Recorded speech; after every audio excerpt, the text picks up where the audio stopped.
시청자 여러분 반갑습니다. JTBC 뉴스룸을 시작합니다. 국민의힘 당원 500만 명과 통일교 교인 120만 명을 대조한 결과 약 11만 명이 겹칩니다. 2022년 대선 직후 통일교 측은 김건희 씨에게 윤석열 후보를 위해 총동원했다고 말했는데 그게 사실이었을 가능성에 무게가 실립니다. 서버는 안전하다 이렇게 설명한 지 하루 만에 KT의 서버가 뚫렸던 사실이 드러났습니다. 3일간 신고도 하지 않았습니다. 숨긴 건지 몰랐던 건지 확인이 필요해 보입니다. 정부는 징벌적 과징금을 도입합니다. 독립기념관장의 지휘권이 사실상 무너진 것으로 보입니다. 기념관이 기념관장의 주장을 반박하는 공식 입장을 국회에 제출했습니다. 그 내용을 JTBC가 확인했습니다. 어제 7시간 대치 뒤 압수수색은 이뤄졌고 국민의힘 당원 중 약 11만 명이 통일교 교인으로 확인됐습니다. 특검은 통일교가 현안을 청탁하고 윤석열 후보는 선거 지원을 받은 중요한 단서로 판단합니다. 첫 소식 김지윤 기자입니다. 김건희 특검팀 관계자들이 압수물이 담긴 가방을 들고 나옵니다. 특검은 어제 국민의힘 중앙당사와 당원 자료를 관리하는 업체를 압수수색했습니다. 국민의힘 당원으로 가입한 통일교 신도들의 명단을 확인하기 위해서입니다. 국민의힘의 반발로 7시간이 넘는 대치를 한 끝에 압수수색은 4시간 반 동안 진행됐습니다. 지난달 13일과 18일에 있었던 두 차례 압수수색 시도는 국민의힘의 저항으로 무산됐지만 특검은 결국 세 번째 시도 만에 국민의힘 전체 당원 명부에 접근했습니다. 특검 관계자는 통일교 교인 명단과 전체 국민의힘 당원 명단을 전산상으로 대조해 일치하는 명단만 추출해서 가져왔다고 설명했습니다. 국민의힘 당원 500만 명의 명단과 통일교 신도 120만 명의 명단을 대조하는 방식을 선택한 겁니다. 이름뿐 아니라 생년월일 등 개인을 식별할 수 있는 정보들을 활용해 정확성을 높였습니다. 그 결과 11만 명에 달하는 통일교 신도가 국민의힘 당원으로 가입됐던 사실을 확인했습니다. 특검은 11만 명 중에 통일교 지휘부의 지시에 따라 당원으로 가입한 신도들이 몇 명인지 분석하고 있습니다. 특검은 통일교가 현안 해결을 목적으로 신도들을 국민의힘 당원으로 가입시켜 정치에 관여한 것으로 보고 있습니다. 우선 2023년 전당대회와 관련해 정당법 위반 혐의를 적용했지만 지난 대선 때도 통일교가 신도들을 동원해 당시 윤석열 후보를 조직적으로 도왔는지도 확인하고 있습니다. JTBC 김지윤입니다. 네, 이로써 2022년 대선 때 통일교가 조직적으로 윤석열 후보를 지원했다는 의혹은 더 짙어지게 됐습니다. 앞서 JTBC 보도로 알려진 녹취 속 대화와 맞닿는 내용이기도 합니다. 그해 대선 직후 통일교 측은 교회와 학교, 조직, 기업체까지 동원한 것은 처음이라고 말했습니다. 김건희 씨는 너무 감사하다고 답했습니다. 특검은 통일교의 개입이 이듬해 국민의힘 전당대회로 이어졌는지까지 의심합니다. 이어서 연지환 기자입니다. 2022년 3월 30일 통일교 윤영호 전 본부장은 김건희 씨와 직접 통화를 했습니다. 대선이 끝나고 3주쯤 지나서였습니다. 윤 전 본부장은 교회뿐만 아니라 학교, 대한민국 조직, 기업체까지 동원한 것은 처음이라고 말합니다.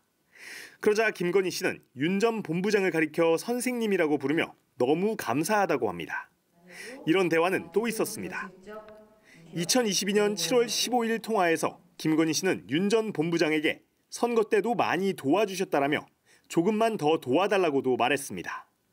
통일교가 인적 자원을 동원해 윤석열 전 대통령의 대선을 도왔다는 것을 김건희 씨도 공유하고 있었던 겁니다. 윤 전 본부장은 직접적으로 조직 지원을 언급하기도 했습니다. 권성동 의원을 처음 만난 다음 날인 2021년 12월 30일 권 의원이 먼저 조건을 수용하면 1. 표수, 2. 조직, 3. 재정을 지원한다는 문자를 윤정로 전 세계일보 부회장에게 보냈습니다. 하지만 특검은 사건 관련자들의 대화만으로는 통일교의 조직적인 정치 개입을 명확히 입증할 수 없다고 판단했습니다. 이런 상황에서 11만 명에 달하는 통일교 신도들이 국민의힘 당원에 가입했던 것으로 드러나면서 특검 수사에 더 힘이 실리게 됐습니다. 실제 통일교가 현안 청탁을 대가로 조직적인 지원을 했다는 핵심 물증이 나왔기 때문입니다. 특검은 통일교의 개입이 대선 전부터 시작해 당대표를 뽑는 국민의힘 전당대회 등으로 이어진 것으로 보고 있습니다. JTBC 연지환입니다. 국민의힘은 압수수색이 영장의 내용과 달라 위법이라고 주장했습니다. 당원 11만 명이 통일교 교인인 것은 통계적으로 가능하다는 해석도 내놨습니다. 모레 대구에서 장외 집회를 계획하고 있는데 여기에 윤 어게인을 외치는 사람들도 함께할 것으로 보입니다. 유한울 기자입니다. 당원 명부 서버에 대한 압수수색이 끝난 직후 공개된 11만 명이란 숫자에 국민의힘은 의도가 다분하다고 보고 있습니다. 정확히 분석도 하기 전에 숫자가 흘러나왔다는 건 정치적으로 악용하기 위해서 명부를 가져간 게 명백하다는 겁니다. 11만 명은 통계학적으로 나올 수밖에 없는 수치라며 의미를 축소하기도 했습니다. 한 10%는 우리 당원이다 이렇게 보여집니다. 그러면 어떤 명단이든 간에 120만 명단을 가지고 오면 그중에 한 12만 정도는 우리 당원 명부에 들어와 있을 개연성이 11만 당원을 곧바로 통일교가 2013년 전당대회에 개입하기 위해 조직적으로 국민의힘에 입당시킨 사람들로 보면 안 된다는 주장입니다. 장동혁 대표는 특검의 압수수색 영장 집행 시기를 두고도 의문을 제기했습니다. 9월 8일 발부된 영장을 어제 들고 온 정치적 의도는 분명하다고 생각합니다. 불리한 정치적 이슈들을 덮기 위해서 굳이 국민의힘은 압수수색에 대한 반발을 이틀 뒤 대구에서 열기로 한 장외 집회로 이어간다는 방침입니다. 사법부를 짓밟고 야당을 말살하려는 민주당의 폭거에 결코 굴하지 않을 것입니다. 우리는 단호히 투쟁하고 결연히 맞서겠습니다. 대구 집회에 집회 성격과 어긋나는 피켓은 금지하겠다고 했지만 온라인에선 윤 어게인을 주장하는 세력들이 집회 소식을 서로 공유하며 참여를 유도하는 모습입니다. 당에선 이들을 적극적으로 제재하겠다는 입장이지만 대규모 인파 속에 현실적으로 통제가 사실상 어려울 거란 우려가 커지고 있습니다. JTBC 유한울입니다. 네, 이 사건을 취재 중인 윤정주 기자가 나와 있습니다. 정치와 종교의 유착 의혹, 더 명료하게 정리를 해볼까요? 지금 의혹이 여러 갈래가 있죠. 네, 크게 세 가지 선거를 둘러싼 의혹이 있습니다. 2022년 20대 대선, 2023년 국민의힘 전당대회, 그리고 2024년 총선 지원 의혹입니다. 예. 이 대선부터 보겠습니다. 2022년 20대 대선에서 통일교가 현안 청탁을 위해 윤석열 당시 후보를 조직적으로 지원했다는 의혹입니다. 이 대선 직전 권성동 의원이 당시 통일교 2인자로 불린 윤영호 전 세계본부장에게 불법 정치자금 1억 원을 받은 게 대표적입니다. 2022년 1월 5일 여의도 중식당에서 큰 거 한 장 서포트가 바로 그것입니다. 특검은 두 세력이 2023년 국민의힘 전당대회에서도 조직적으로 협력한 것으로 보고 있습니다. 예. 이 친윤 후보를 지원하기 위해 통일교인이 대거 당원으로 가입했던 겁니다. 지난해 총선을 앞두고도 특정 후보 공천을 밀기 위해 교인들이 당원으로 가입시킨 의혹이 있습니다. 윤영호 전 본부장이 건진법사에게 총선 승리를 위해 최선을 다하고 있다며 이 대선처럼 교회, 기업체 등을도 협조하고 있다는 문자를 보내기도 했습니다. 예. 이 조직과 사람 그리고 돈을 지원하고 그 대가로 통일교는 푸른 집 보좌진, 즉 대통령실 등 공직부터 해외 사업까지 다양한 현안을 해결하려고 했습니다. 예, 그런 상황에서 압수수색으로 약 11만 명의 통일교 교인이 국민의힘의 당원이라는 사실이 확인된 것이죠. 네, 특검은 어제 국민의힘 당사와 서버 업체를 압수수색했습니다. 이를 통해 국민의힘 당원 중 약 11만 명이 통일교인이라는 것이 밝혀졌습니다.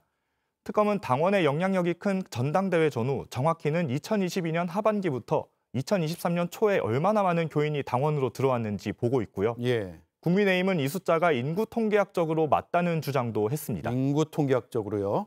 예, 들어보죠. 전체적으로 한 10%는 우리 당원이다 이렇게 보여집니다. 120만 명단을 가지고 오면 그중에 한 12만 정도는 우리 당원 명부에 들어와 있을 개연성이 통계학적으로 아주 많죠.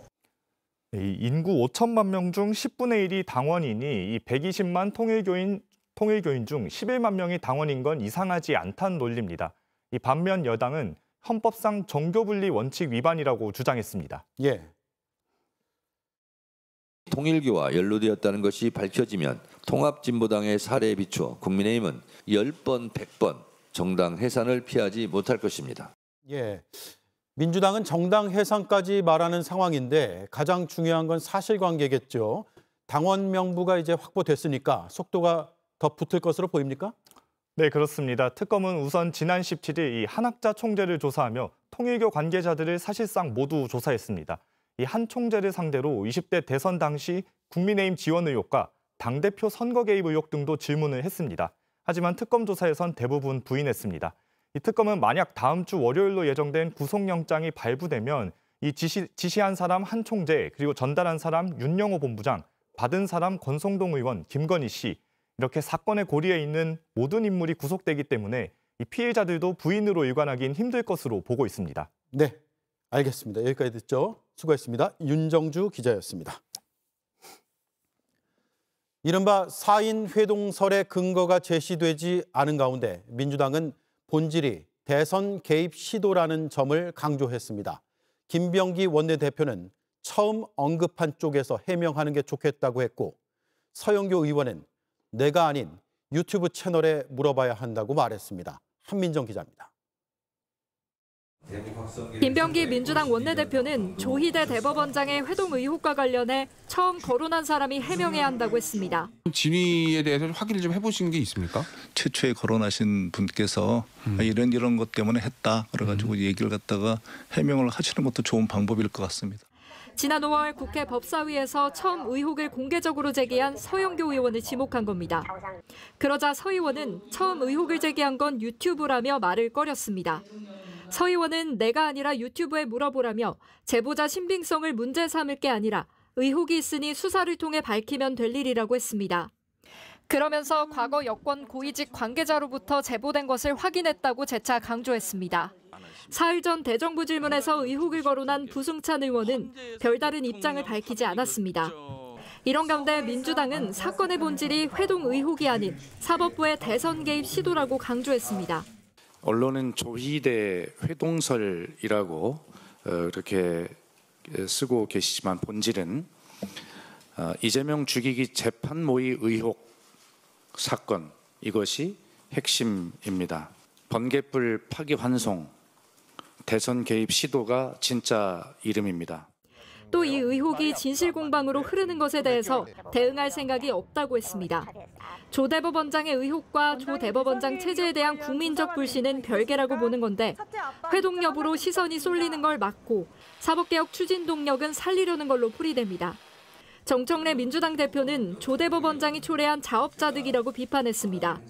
JTBC 한민정입니다. 국민의힘은 명백한 가짜뉴스로 드러났다고 주장했습니다. 서영교 부승찬 의원의 사퇴를 촉구했고 형사 고발도 예고했습니다. 구민주 기자입니다.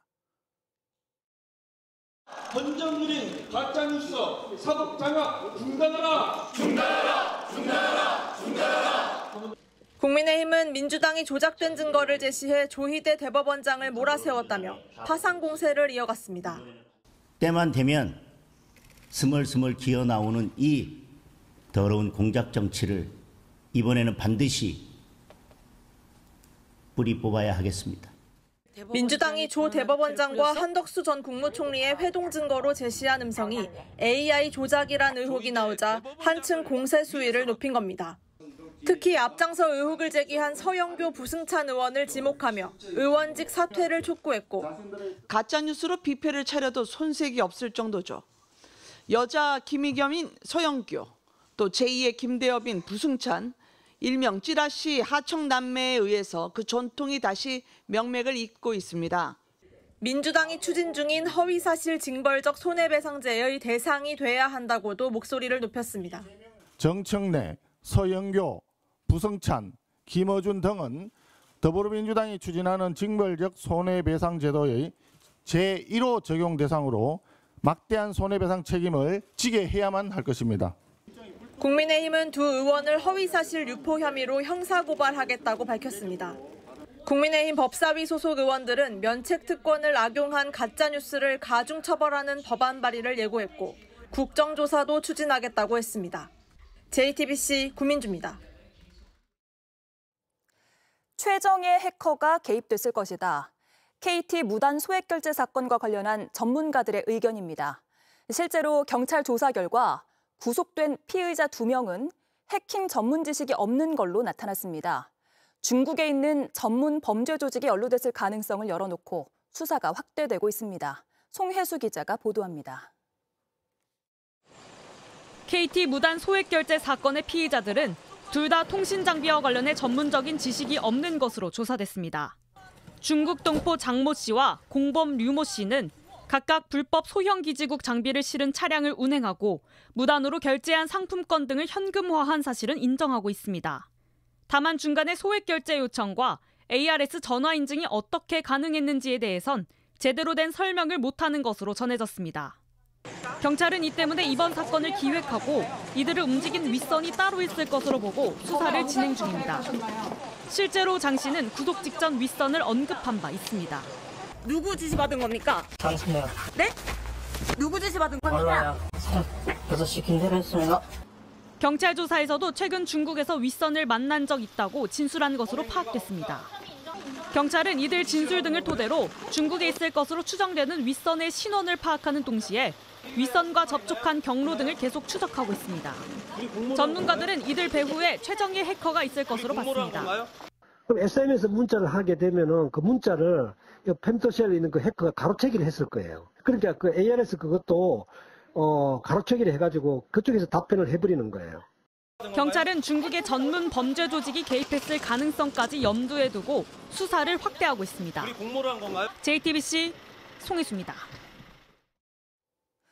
이런 가운데 KT에선 서버까지 털린 사실이 새롭게 드러났습니다. 그동안 KT는 서버 침해 흔적이 없고 복제폰 생성은 불가능하다고 주장해왔는데 이젠 복제폰으로 인한 피해 가능성도 배제할 수가 없게 됐습니다. 임지수 기자입니다. KT가 어젯밤 11시 57분 한국인터넷진흥원에 서버가 뚫렸다고 신고했습니다. 서버 침해 흔적 4건과 의심 정황 2건을 발견했다는 겁니다. 지난 4월 SK텔레콤 사태 이후 외부 업체에 맡긴 조사 결과인데 그간 KT가 부인해온 유심 인증키 유출이나 복제폰 가능성을 배제할 수 없게 된 겁니다. 어느 서버인 부분은 저희가 지금 이제 그 관련 자료를 KT로부터 제출받고 세부 분석이 들어가야 되는 거기 때문에 지금 말씀드리기는 좀 어려운. 더 큰 문제는 KT의 늑장 대응입니다. KT가 서버 침해 사실을 처음 인지한 건 지난 15일. 하지만 어제 공식 브리핑에선 오히려 서버 침해가 없었다는 취지로 설명했습니다. 인증키 값은 오로지 유심과 서버에만 있기 때문에 우리 시스템 내부에서는 안전하게 저장되어 있고 심지어 보안당국에 신고한 시점은 사흘 뒤인 어젯밤으로 24시간 내 신고 원칙을 위반했다는 지적이 나옵니다. KT 측은 내부 검증에 시간이 걸렸고 그때만 해도 몰랐다는 입장입니다. 상호 간의 이 연결성이 없다 보니 어제 이제 저희도 저녁에 같이 그 내용을 알게 되었습니다. 또 이번 침해 사고가 무단 소액 결제와 무관하다고 선을 긋고 있지만 장담할 순 없는 상황입니다.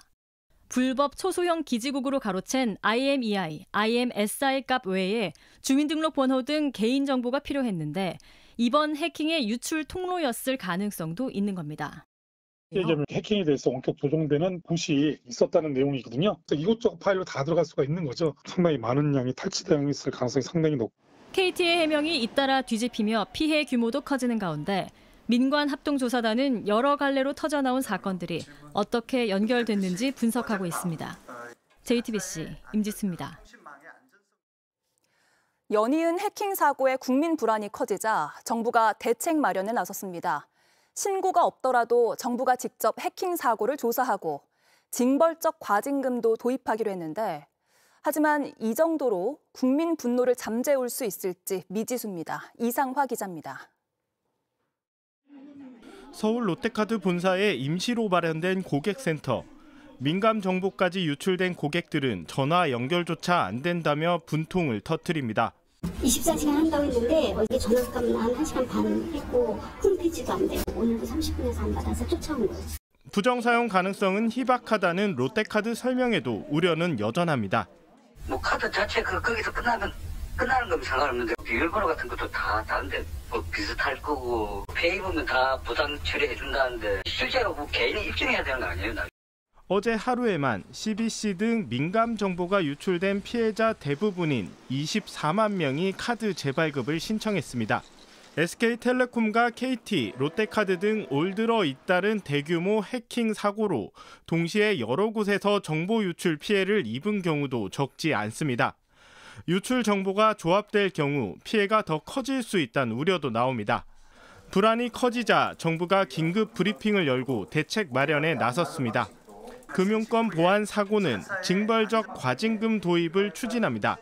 금융권도 지난 한 10년간은 큰 사고가 이제 없었기 때문에 자율적인 그런 쪽으로 하도록 그렇게 유도를 했는데 그런 측면에서 약간 좀 이쪽이 소홀히 된 측면이 있는 것 같고요.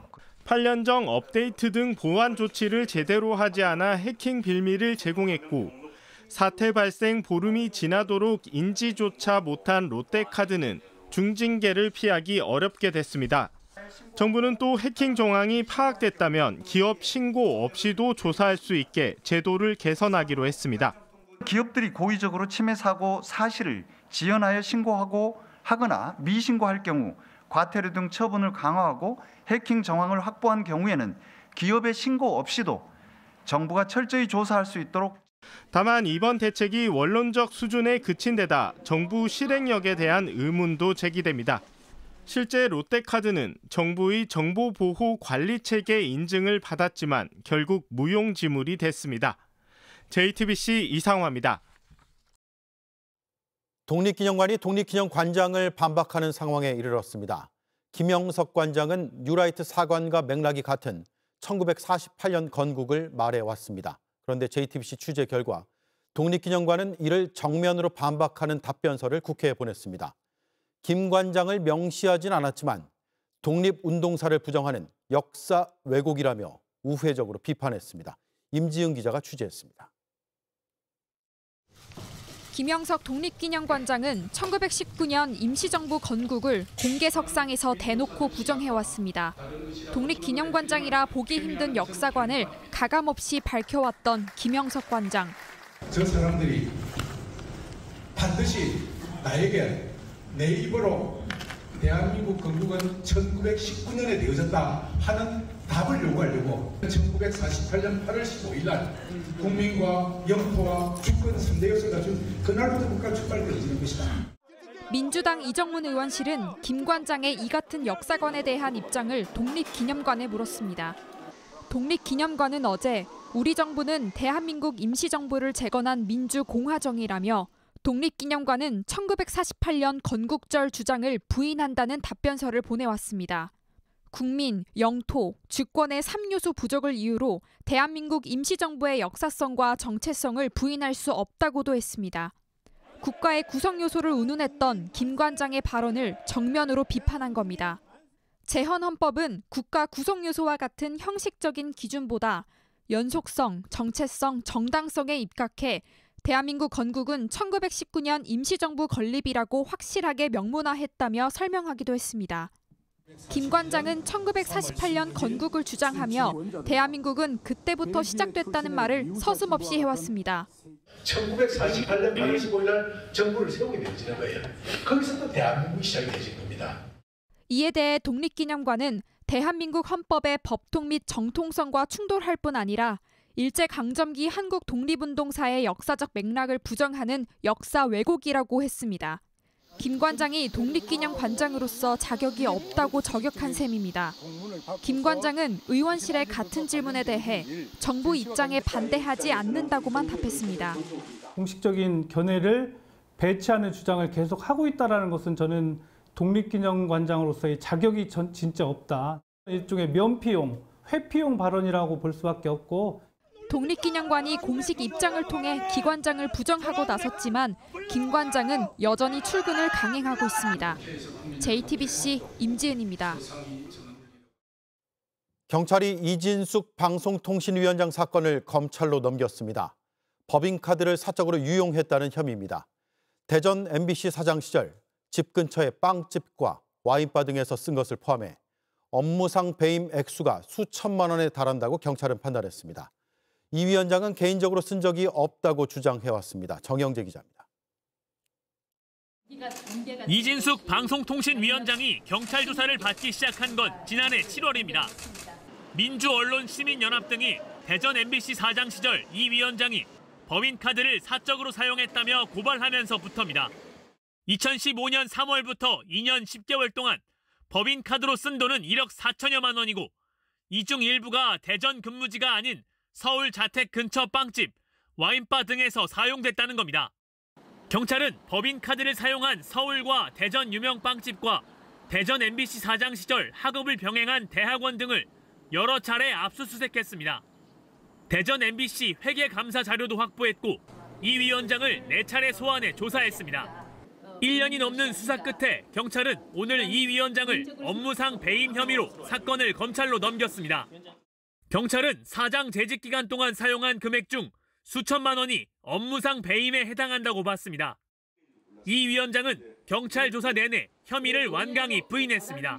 경찰 조사 밝혀질 것입니다. 저는 사적으로 사용한 적 없습니다. 경찰은 업무 성격 등을 종합적으로 고려했다며 고발 내용 중 일부는 공소시효가 끝나 조사가 어려운 점도 있었다고 했습니다. JTBC 정영재입니다. 이화영 전 지사의 수사 과정에 대한 감찰이 시작됐습니다. JTBC 취재 결과 감찰 TF에 중간 간부급 검사 2명이 투입된 것으로 확인됐습니다. 인천지검과 서울 동부지검 소속의 부부장 검사들입니다. 전방위 감찰이 예상됩니다. 여도영 기자가 취재했습니다. 서울고등검찰청은 인권침해 점검 TF를 구성하고 이른바 이화영 전 경기부지사 연어 술파티 감찰에 착수했습니다. 앞서 법무부는 지난 2023년 5월 불법 대북 송금 혐의로 조사를 받던 이 전 부지사에게 술과 음식이 제공된 정황을 확인했다며 감찰을 지시했습니다. 곧장 TF팀장에 정용환 서울고검 감찰부장이 임명됐습니다.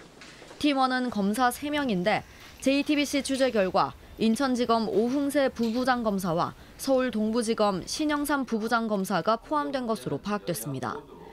감찰은 크게 2갈래로 진행됩니다. 우선 당시 수사팀이 검찰청으로 이 전 부지사와 김성태 전 쌍방울 회장을 불러 술과 음식을 제공하며 진술을 회유했는지 여부입니다. 이 전 부지사 등에게 제공된 외부 도시락 구입 비용을 쌍방울이 대신 계산하고 공범 사이에 부적절한 접촉을 허용했는지도 감찰 대상입니다.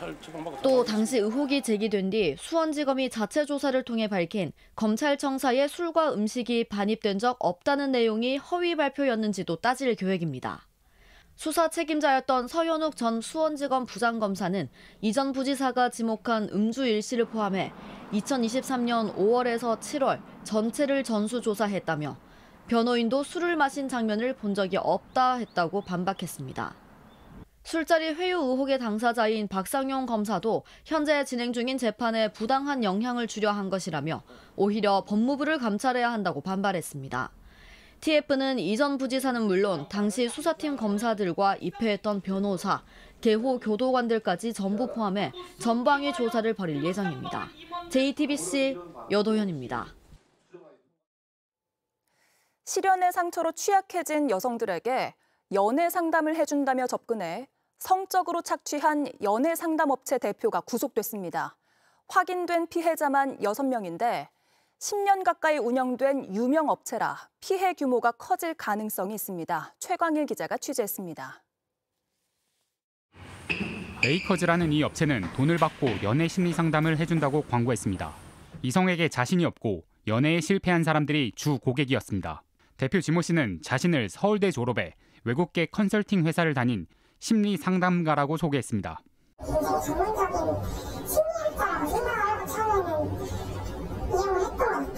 가입하면 가짜 심리 검사를 했습니다. 과거 연애에서 상처 입은 여성을 찾아낸 뒤 겁부터 줬습니다. 정신병자인 것 마냥 결과 분석을 해줘서 실제로 내가 이런 정신적으로 이상이 있는 게 아닌가 하면서 이제 그렇게 끌려가게 됐던 것 같아요. 넌 문제가 있는 사람이니 내 말을 들어야 한다는 메시지를 반복해서 주입했습니다. 가스라이팅의 시작입니다. 뭐가 그렇게 힘들죠? 뭐가 그렇게 힘들어요? 제가 하는 모든 게 다 너는 나한테 잘못한 게 하나도 없구나. 제가 계속 죄송하다고 말씀드렸는데. 남성을 유혹하는 방법을 알려주겠다며 자신의 모습을 사진 찍어 보내라고 지시하기 시작했습니다. 수위가 높은 사진에 어느 순간부터 요구를 하기 시작했는데 그래서 이상하다고 느껴서 처음에는 거절을 했죠. 처음에는 야한 말 따라하기로 시작을 해서 속옷 사진 보내기로 갔다가 수위는 조금씩 올라갔습니다. 거절하면 그래서 연애를 못하는 거라고 큰 소리쳤습니다. 대면 상담에선 성추행을 했고 성관계까지 요구했습니다.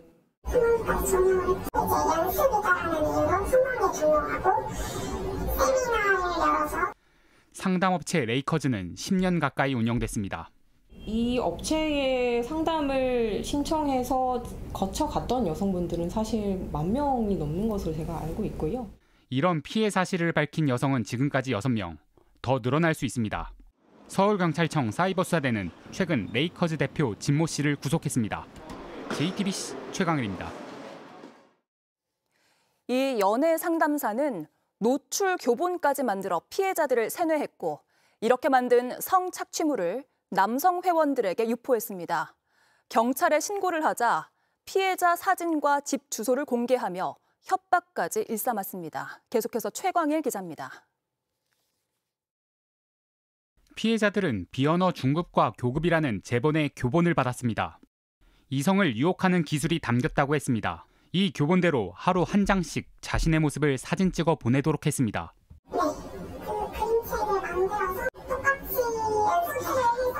한두 번 보낸 뒤엔 그만둘 수 없는 상황이 됐습니다. 보이는 사진이 실로 어마어마하게 많기 때문에 그 사진에 대한 유포가 피해자분들이 가장 두려워하시는 부분 중 하나죠.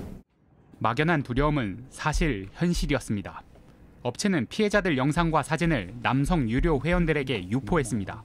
알고 보니까 모든 남자 내담자들이 처음에 수업을 하면 다 여자 라체 사진, 전 사진을 보는데요. 여성 내담자들한테 시켜서 그 영상을 찍게 하는 영상도 저는 봤었어요. 수사가 시작되자 업체 대표는 피해자들 신상을 유튜브에 공개하며 협박했습니다. 집이랑 직장 근처에 가서 사진을 찍고 자기 유튜브에 그 사진이나 그런 거 올리면서 가해자는 구속됐지만 피해자들이 느끼는 공포는 현재 진행형입니다. 그냥 길거리에 지나가다가 그냥 모르는 사람이 내 나치 영상을 봤을지 사진을 봤을지 아무것도 모르는 거잖아요. 경찰은 피해 사진과 영상이 얼마나 퍼졌는지, 남성 회원들이 공모한 정황은 없는지 수사하고 있습니다. JTBC 최강일입니다. 이재명 대통령이 다음 주 유엔 총회 기조연설에 나섭니다. 북한 비핵화를 비롯한 한반도 구상을 밝힐 예정입니다. 트럼프 대통령과의 두 번째 정상회담은 이번에는 이뤄지지 않을 전망입니다. 이승환 기자입니다. 이재명 대통령이 제80차 유엔 총회에 참석하기 위해 22일 미국 뉴욕으로 출국합니다. 도착 첫날 이 대통령은 세계 최대 자산운용사 블랙록의 최고 경영자인 레리 핑크를 만나고 미 상하원 의원단 접견과 동포 간담회 일정을 소화합니다. 이튿날인 23일엔 취임 후 첫 유엔 총회 기조연설에 나섭니다.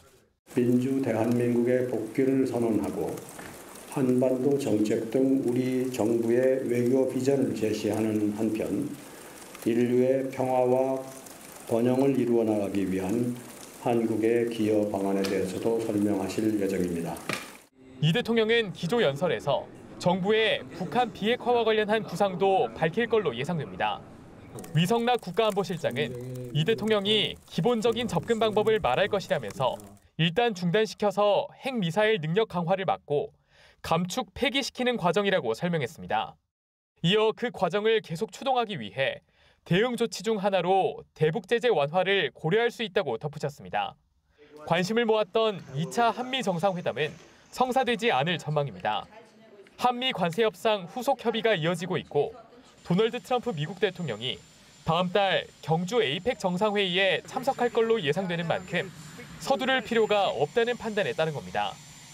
위 실장은 관세 협상 장기화와 관련해 안보 협상은 상대적으로 안정적인 관리가 되고 있다며 어려움을 겪고 있는 관세 협상에 좋은 영향을 줄 수 있도록 선순환이 되도록 노력하겠다고 밝혔습니다. 이 대통령은 유엔 안전보장이사회 공개 토의를 주재하고 대한민국 투자 서밋 행사에도 참석합니다.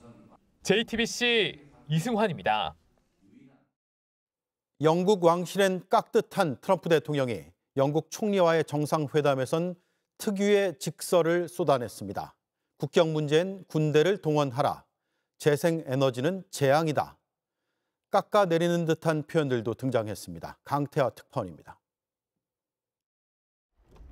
키어 스타머 총리가 먼저 들어와 트럼프 대통령을 기다립니다. 트럼프의 입장과 함께 박수가 나옵니다.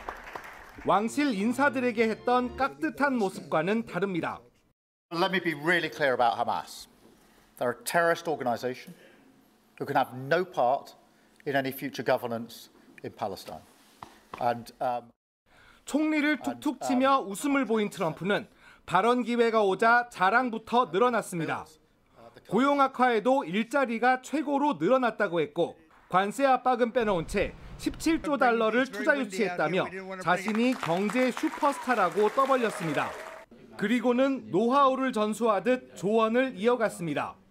이민 문제에 대해선 군대를 동원하라고 했고 It doesn't matter if you call out the military, it doesn't matter what means you use, but it's going to destroys countries from within. And we're actually now removing a lot of the people. 영국이 관심을 두는 재생에너지 사업은 재앙이라고 했습니다.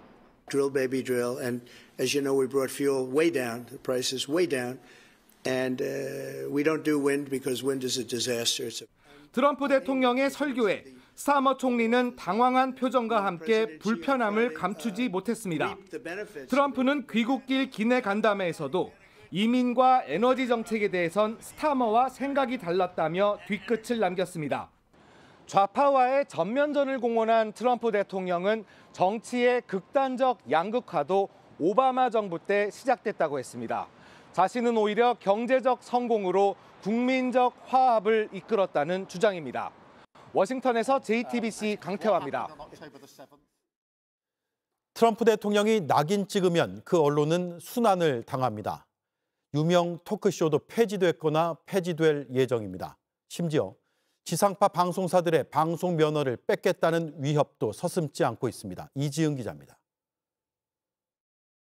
This is not how an adult grieves the murder of someone he called a friend. This is how a 4-year-old mourns a goldfish, okay? 미국 지상파 방송 ABC가 키멜의 토크쇼를 중단하겠다고 하자 트럼프 대통령은 당연한 수순이라고 했습니다. Look, he was fired. He had no talent. He had no ratings. His ratings were worse than Colbert, I think. 콜베어가 진행하던 CBS 토크쇼도 트럼프 심기를 건드렸다는 이유로 내년 폐지가 결정됐는데 그보다 더했다는 겁니다. 문제 있는 토크쇼 가운데 남은 건 MBC뿐이라며 압박도 했습니다. His administration is pursuing a crackdown on free speech and completely unrelated. I've always admired and respected Mr. Trump. 트럼프는 자신을 공격하는 가짜 뉴스나 계속 생산할 것이라면 방송 허가 자체를 취소하겠다고까지 했습니다. They give me only bad publicity or press. I mean, they're getting a license. I would think maybe their license should be taken away. 방송 정책을 관할하는 연방통신위원회 FCC 역시 공익을 들며 트럼프의 눈에 가시인 언론들을 옥죄고 있습니다. 사실상 검열이라는 비판이 뒤따르고 있습니다. And with that license comes a unique obligation to operate in the public interest. And over the years, the FCC walked away from enforcing that public interest obligation. 평소 트럼프가 논조에 불만을 표한 신문사들도 줄 소송에 걸려 있습니다. 극좌 민주당 대변인 같다는 뉴욕타임스의 150억 달러, 약 21조 원 규모의 명예훼손 소송을, 미성년자 성범죄자 앱스타인에 트럼프가 보냈다는 외설 편지를 보도한 월스트리트저널엔 100억 달러, 14조 원대 소송을 건 상태입니다. 졸지에 간판쇼를 없애게 된 ABC와 CBS 측도 피소됐다가 200억 원대 합의에 이른 바 있습니다. JTBC 이지은입니다. 강릉시가 오늘 아파트에 대한 제한급수 조치를 풀면서 조금 전인 저녁 6시부터 각 집에서 자유롭게 물을 쓸 수 있게 됐습니다. 상수원 저수율이 30%대를 눈앞에 두고 있고 비가 더 내릴 걸로 보여섭니다. 다만 수질 우려가 제기된 도암댐 비상 방류는 그대로 진행하기로 했습니다. 조승현 기자가 취재했습니다. 강릉시는 오늘 오후 6시부터 저수조 규모가 100톤 이상인 아파트 113곳의 제한급수를 전면 해제했습니다. 지난 6일 이후 13일 만입니다.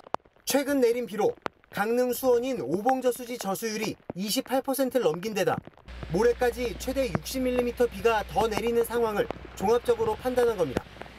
다만 가뭄이 완전히 해소된 건 아닌 만큼 기존에 계획했던 도암댐 비상방류 내일 낮 1시부터 그대로 하기로 했습니다. 15만 톤 물이 차 있는 도수관로에 지름 80mm짜리 관을 연결해 하루 10,000톤씩 강릉으로 공급합니다. 방류구 바로 앞에 하천을 위아래로 막아서 임시 못을 만드는 공사가 한창입니다. 이 방류된 물은 바로 흘러내려가지 않고 일단 이곳에 모이게 됩니다.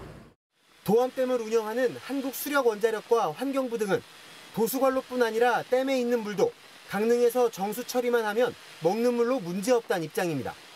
원수가 3등급 이하면 고도 정수 처리 시설을 도입해야 한다라는 환경부 지침과 수질 등급을 나누는 환경 기준 역시 반드시 따라야 하는 건 아니라고도 했습니다. 비용을 좀 저감한다든지 아니면 배출 시설을 좀 제한을 한다든지 이러한 수질 관리 계획을 수립하는 데 있어서 검토 고려를 해라라고 하는 사항이고요. 당초 수질 문제로 의견이 갈렸던 도암댐 물도 취수탑을 열고 계속해서 공급하기로 결론 내렸습니다. 강릉시는 대신 매일 수질 검사를 하고 이상이 있으면 즉시 방류를 중단하겠다는 조건을 달았습니다. JTBC 조승현입니다. 명절을 앞두고 정부가 대형마트에 할인 지원금을 줬다는데 막상 소비자들은 체감하지 못하는 경우 보셨을 겁니다. 감사원이 감사를 해봤더니 유통업체들이 미리 가격을 올린 뒤 할인하는 척 꼼수를 부렸던 사실이 드러났습니다. 박상욱 기자입니다. 추석 연휴를 보름 앞둔 전통시장은 명절 준비에 한창입니다. 단골 선물인 과일 상자는 가게 한가운데 자리 잡았습니다. 많이 늘 것 같아요. 올해 과일도 잘 됐고 작년엔 8월부터 땄는데 지금 9월에 따니까 맛도 좋아졌어요. 하지만 소비자들은 선뜻 지갑을 열지 못합니다. 가격을 정확하게는 말하지 못했지만은 좀 많이 올랐어요. 물가 부담을 줄이기 위해 정부는 매년 시장과 마트에 할인 지원 사업을 했고 올해도 900억 원의 예산을 투입합니다. 하지만 얼마나 체감할 수 있을까? 감사원 감사 결과 대형 유통업체 6곳이 정부 지원 할인 행사를 하기 직전 가격을 높여 무늬만 할인을 했던 걸로 드러났습니다. 여기서 할인 행사한 품목은 총 313개. 이 중 40%가량의 품목 가격을 할인 행사 직전에 올렸다는 겁니다. 한 예로 시금치 100g에 589원이었는데 행사 직전 33%가량 올려 788원으로 한 뒤 이걸 기준으로 할인을 했습니다. 결국 지원 혜택이 소비자가 아닌 대형 유통업체에 이득이 됐습니다. 세일하기 전에 가격을 올려놓고 세일을 하는 것은 공정거래가 아니다. 할인 지원금이 부당하게 활용된 것이기 때문에 그거에 대해서도 뭔가 지원한 금액에 대한 어떤 조치가 내려져야 된다. 농식품부는 추석 2주 전인 다음 주부터 할인 대상 품목을 매일 확인해 유통업체가 이른바 가격 꼼수를 부릴 경우 향후 지원 대상에서 아예 제외하는 등 조치를 취할 방침입니다. JTBC 박상구입니다. 생체 실험을 저지른 일본 731 부대를 다룬 영화가 중국에서 흥행 신기록을 세우고 있습니다. 혐일 정서가 강해지면서 중국에 있는 일본인 학교는 임시 휴교를 하기도 했습니다. 베이징에서 이도성 특파원입니다. 영화관에서 오성 공기가 나부끼고 사람들이 목소리를 모아 소리칩니다.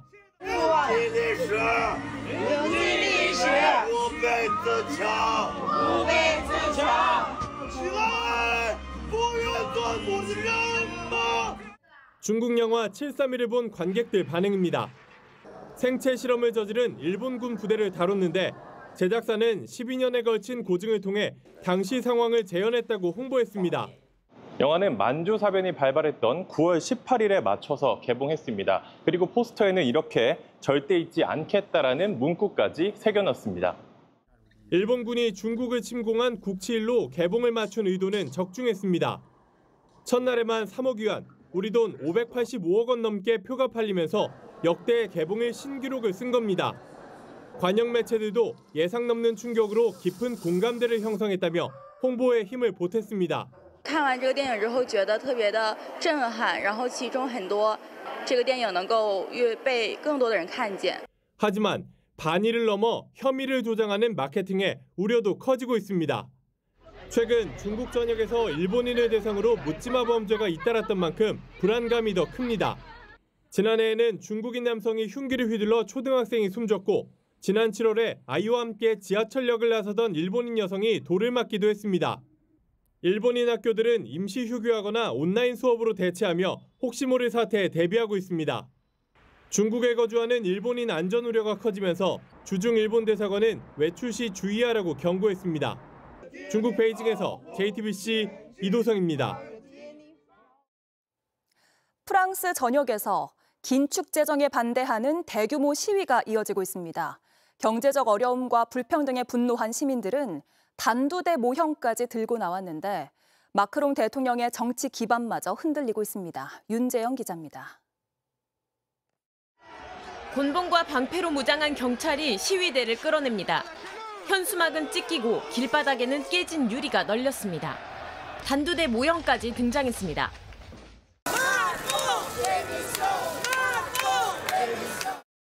이달 초 거리와 학교를 봉쇄하며 시작된 프랑스 국가마비 시위는 전국 총파업으로 번졌습니다. 전국적으로 700건 넘는 시위가 열렸고 파리, 마르세유 등 주요 도시에서 300명이 넘게 체포됐습니다. 이번 시위는 정부의 긴축 재정안에 대한 반발에서 비롯됐습니다. 정부가 GDP 대비 5.5%에 달하는 심각한 재정 적자를 줄이기 위해 내년 예산을 70조 원 줄이겠다고 발표했기 때문입니다. 시위대는 복지 축소 대신 부유층과 대기업이 더 많은 세금을 내야 한다고 주장합니다. On en a marre de payer pour les autres, on n'arrive pas à faire les fins de mois. En fait, il y a une injustice fiscale puisqu'aujourd'hui, les gens qui ont les plus grandes fortunes sont taxés beaucoup moins en proportion. 분노는 마크롱 대통령을 향하고 있습니다. 한때 개혁의 아이콘이던 마크롱 대통령은 유류세 인상과 연금 개혁, 복지 축소 등을 이어가면서 부유층만 대변한다는 비판이 쏟아지고 있습니다. 최근 여론조사에서 마크롱을 신뢰한다는 응답은 15%로 역대 최저에 머물고 있습니다. La démission de Macron et qu'on ait une personne qui change complètement la politique. 지난주 취임한 르코르노 신임 총리가 긴축안을 일부 철회할 가능성을 내비쳤지만 분노를 잠재우기엔 역부족입니다. JTBC 윤재영입니다.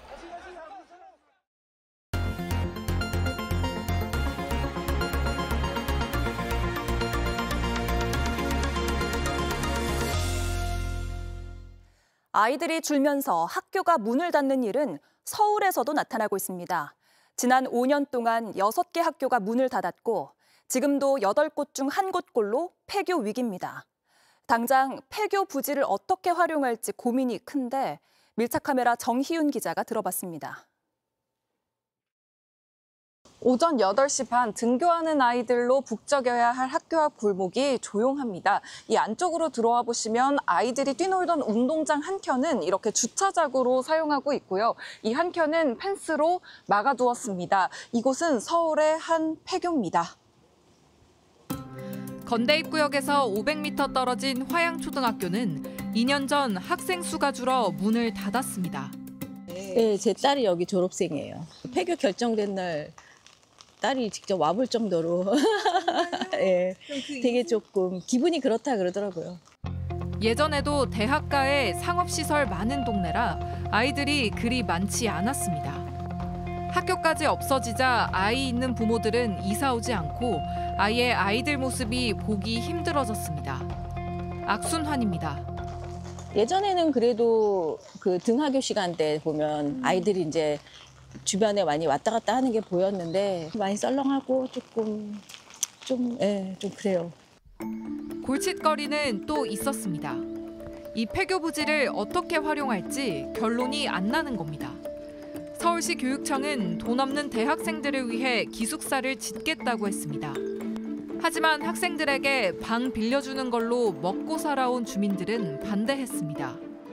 공실이 지금 즐비한 상황이고 빈 방들이 점점 많아지고 있는데 매출이 떨어지고 카드 압류 걸리고 진짜 도망가고 싶어요. 각자 입장이 다르고 주장은 엇갈렸습니다. 교육청은 당장 대학생들이 가장 원하는 게 저렴한 기숙사라는 입장입니다. 이 주민은 사람들이 머물다 떠나가는 동네가 아니라 계속 머물 수 있는 동네가 되면 좋겠다고 했습니다. 젊은 청년들이 재취업을 할 수 있고 이 동네에 머물 수 있게끔 해주는 지식산업단지나 직업에 관련된 거 그런 것들을 육성할 수 있게. 이런 갈등 이곳만이 아니었습니다. 하양초등학교에서 불과 3km가량 떨어진 이 고등학교는 지난해 폐교했습니다. 지금 현재 시각이 오후 12시 39분인데요. 이 학교의 시간은 조금 다르게 흘러가고 있습니다. 오고 가는 사람 없이 정문은 닫혀 있습니다. 문을 닫은 지 1년째. 이 부지를 지체장애 학생들을 위한 성진학교를 짓겠다는 계획이 나왔고 갈등과 진통이 이어졌습니다. 지금 여기는 학교가 없어서 못 가고 지내 있고 아니면은 통학이 기본 3시간에서 4시간이에요. 그거를 그 아픈 애들 데리고 다니는 이 엄마들이 불쌍하지 않습니까? 장애아 부모들은 길에서 무릎을 꿇었습니다. 고성과 울음, 설득과 토론 끝에 지난 9일에야 활용 계획은 확정됐습니다. 성진학교 설립안이 서울시 의회를 통과한 겁니다. 부지 일부는 주민 의견을 반영해 공공 편의시설을 짓기로 했습니다. 인구가 줄어드는 건 현실이고 서울 곳곳에도 이렇게 문 닫는 학교는 점점 많아질 겁니다. 이런 갈등과 고민이 서울 어디서든 일어날 수 있다는 겁니다. 이 지역사회의 상실감을 달래고 슬럼화를 막을 수 있는 방안, 지금부터 고민해야 합니다. 밀착 카메라 정윤입니다.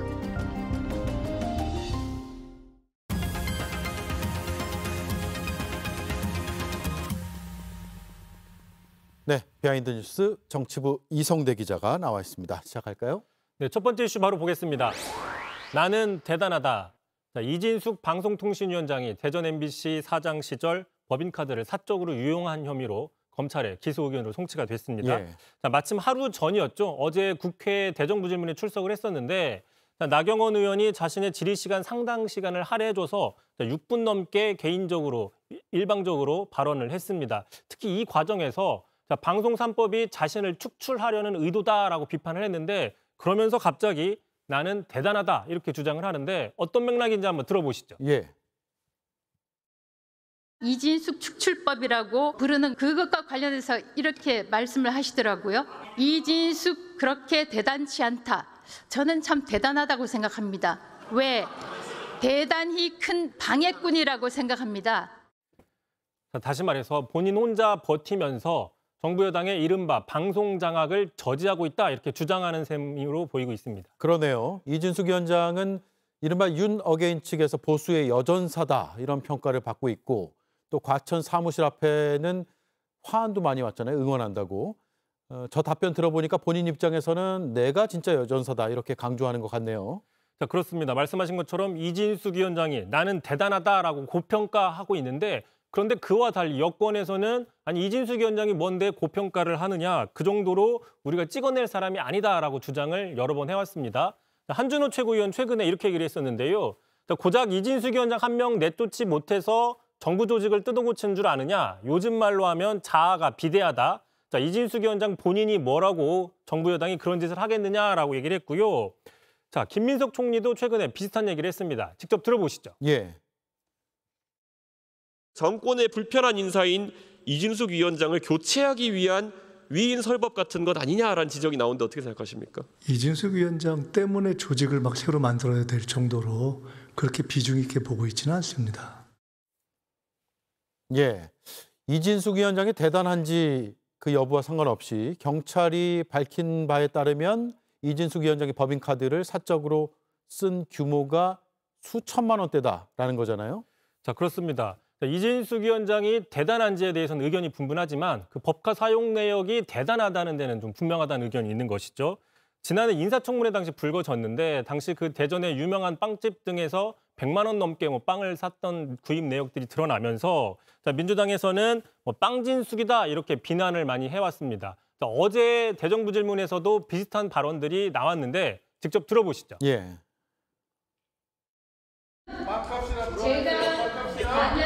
제가 만약에 나갔다면 3대2 구조로 민주당 주도의 방송통신위원회가 생겼을 것입니다.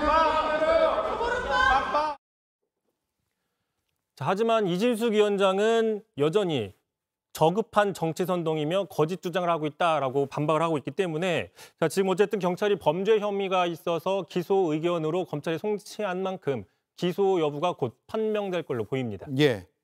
경찰은 업무상 배임액이 수천만 원이다. 그래서 검찰로 넘겼고 검찰에서 수사 끝나고 기소하면 법원으로 가겠죠.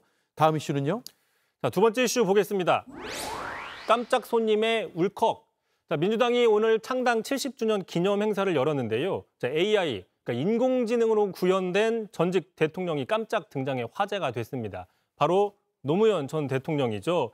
자, 최근에 그 비상계엄에 대한 소회, 그리고 또 유튜브 정치 등에 대한 어떤 유머를 던졌는데 직접 들어보시죠.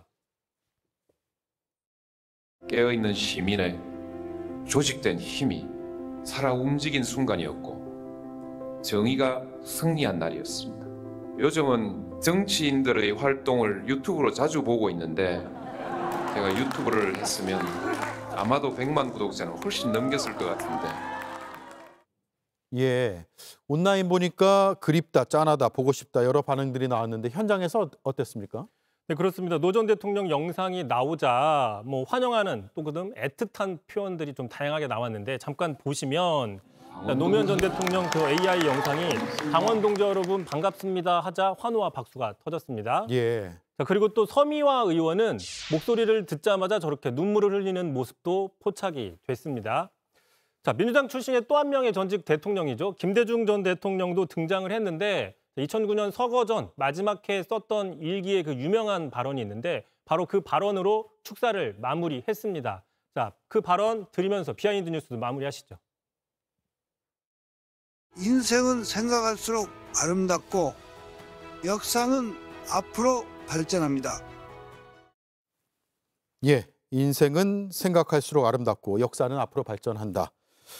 네, 마치는 건 제가 마칩니다. 잘 들었습니다. 이성대 기자였습니다. 이강인의 패스, 배준호의 슛, 이승우의 돌파. 이 장면들 잊지 않았죠? 피파 20세 이하 월드컵이 남긴 선물들인데 일주일여 뒤면 다시 그 축제가 시작됩니다. 우리의 가슴을 뛰게 할 다음 스타는 누굴까요? 홍지훈 기자가 보도합니다. 경기 종료 1분 전 프리킥 하나로 나이지리아를 울린 박주영. 하프라인부터 홀로 내달려 칩슛으로 아르헨티나를 무너뜨린 이승우. 절묘한 패스로 공격진을 지휘해 사상 처음으로 MVP까지 받은 이강인. 첫 터치부터 드리블, 슛까지 그 과정이 너무 아름다워 피파의 찬사를 끌어낸 배준호까지. 팬들의 가슴을 벅차게 했던 20세 이하 월드컵의 장면들입니다. 1983년 4강 신화 붉은 악마라는 말을 처음 만들어낸 그 대회. 40여 년이 흘러 우리 축구는 성장했는데 4강에 오르는 일도 늘었습니다. 지난 두 번의 대회에서 각각 준우승 4위에 올랐습니다. 덕분에 우리나라는 이번에 톱시드를 받아 조별리그에서 우크라이나, 파라과이, 파나마와 맞섭니다. 오는 28일 개막을 앞두고 피파는 공격수 김태원을 주목했습니다. 키 185cm의 골잡이로 고등학교를 졸업하자마자 포르투갈 포르티모넨스로 이적했습니다. 앞서 20세 이하 아시안컵에서는 일본을 상대로 후반 추가 시간 극적인 동점골을 터뜨려 시선을 사로잡았습니다. 비기고도 분하다라는 말로도 눈길을 붙잡았습니다. 다 잘 뛰는데 저도 못 뛰면 전 좀 화가 나가지고요. 그래서 같이 붙어 뛰려고 노력하는 것 같아요. 칠레에 이미 도착해 대회 준비에 뛰어든 우리나라. 주장 김태원의 시선은 일단 28일 우크라이나와의 첫 경기에 맞춰져 있습니다. 너 할 수 있다. 바모스. JTBC 홍중입니다.